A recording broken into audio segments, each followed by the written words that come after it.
الحمد لله رب العالمين، والصلاة والسلام على خاتم النبيين وعلى آله وصحبه أجمعين.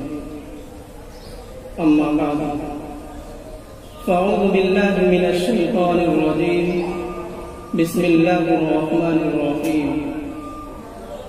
إنما المؤمنون إخوة فأصلحوا بين أخويكم واتقوا الله لعلكم ترحمون. صدق الله العظيم. أيها الإخوة البررة، يجب على المسلم لأخيه المسلم أن يحب له خير الدنيا والآخرة.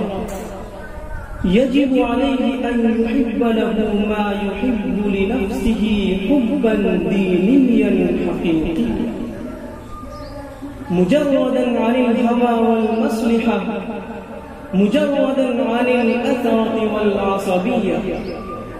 إن محبة المسلم لأخيه المسلم من اللوازم إن محبة المسلم لأخيه المسلم من لوازم الموالاة، كما هي باب من أبواب الخير في الآخرة. أيها الحضور، إن من الحقوق الواجبة على المسلم لأخيه المسلم نصرة إخوانه المسلمين، يقف لنصرتهم يدا واحدة ما استطاع إلى ذلك سبيلا. ومن أكبر الحقوق الواجبة على المسلم هو حق النبي صلى الله عليه وسلم، وهو قاعد الإنسانية ورحمة للعالمين.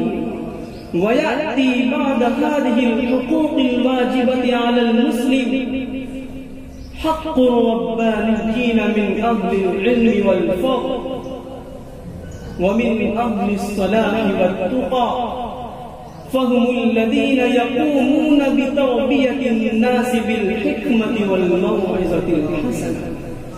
أيها الإخوة، قال النبي صلى الله عليه وسلم: لا يؤمن أحدكم حتى يحب لأخيه ما يحب لنفسه. أكتفي بهذه الكلمات، والسلام عليكم ورحمة الله وبركاته.